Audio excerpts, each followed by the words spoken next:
the Irish landscape, you often see it with very kind of emotional, serious tracks. But when you just put up, C'est la Vie by Bewitched, it just works. It's just so joyful and gorgeous. It's the morning show with Kathryn Thomas on Dublin's Q102. She is the brains behind the cultural phenomenon that is Derry Girls. And now she is back with a brand new show, which I can tell you, having had a little sneak preview last week, is just as good. I'm saying good morning to Lisa McGee. How are you, my love? I'm very good. How are you? I'm good. It is so nice to meet you. And I was watching you all of last week doing the red carpet because the premiere of the new show was in Belfast. That's right. So, I mean, that is a big one because, like, at home, as we always know, in front of the home crowd, and Belfast is kind of one of the stars of the new show, isn't it? Yeah. It's sort of like the fourth member of the cast. gang. Yeah. So how was it? I was so nervous. It went down really well, thankfully, because, I mean, doing this at home is always, showing something for the first time at home is always, my worst nightmare. Yeah. But it went down well, and I'm just so happy now. Everyone laughed and seemed to enjoy it because Irish people tell you exactly what they think. Listen, they'll give it to you straight between the eyes. Yeah. Well, let me give it to you straight between the eyes. How to Get to Heaven from Belfast. Loved it. Oh, thank you so I much. love the characters. I love the female friendships. I particularly related to the very stressed out mother.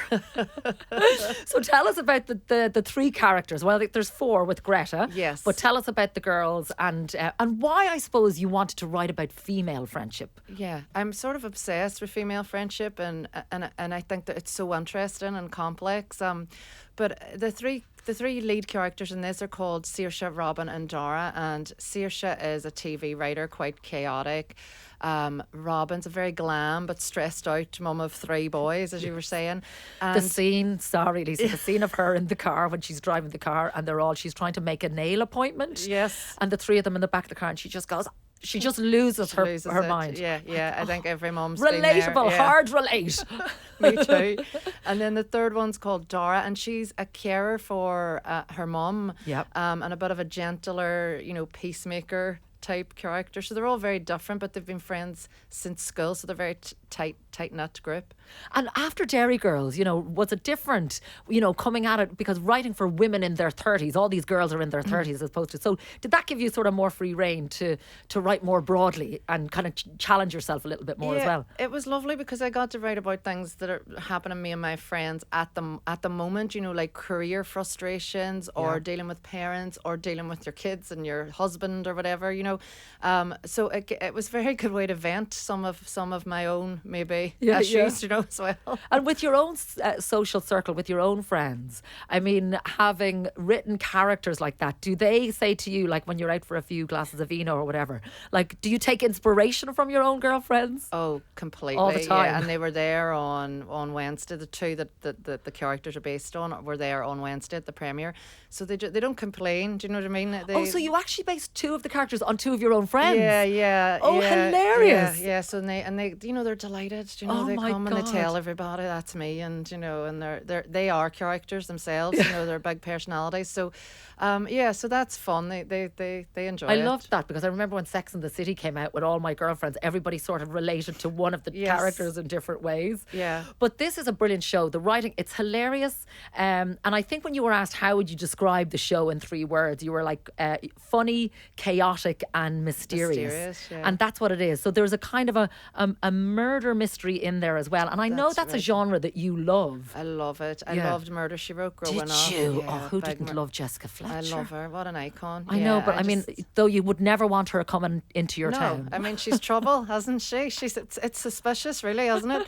But she was one of my favourite characters growing up, and she was a writer and everything as well. And so I always wanted to have a crack at that, but do it in a very Irish way. And I like a gang show. I didn't want one single, amateur detective kind of thing. I wanted the 3. Yeah. And when you have a big, like Netflix come along, and I mean, even doing the deal and, and striking the deal and getting it on air, but like Netflix is so global, and actually being able to put a very Irish show based in the north. We're seeing Donegal, we're seeing Belfast. I mean, that's great to land us on that global platform again. It's amazing, and I love it. I love writing about home. I love writing about people from here. Do you know? I just think the characters and the stories and, and the landscape and now there's such an appetite for Irish stories. Yeah. We're really having a moment, so it's great to be a writer. And I think as well the northern humour, again, we saw it in Derry Girls, and it's like it's coming and it's shining through here as well. It's the humour and the darkness, which is, it's very Irish, but it's particularly Belfast as well. Yeah. It's very black humour, like there's nothing out of bounds, really. They'll joke about anything, and I love that as well. Lots of familiar faces from Derry Girls. Saoirse Monica Jackson. She's not in the first one that I had a little sneak preview at last night, so she's on the way. Yeah, she's a wee surprise. When do we see her? Towards the sort of second half of the series, and she's playing someone that's very different from Erin. Okay. Lots of new talent playing younger versions as well. Yes, loved that. Yeah. New talent coming through. They were amazing.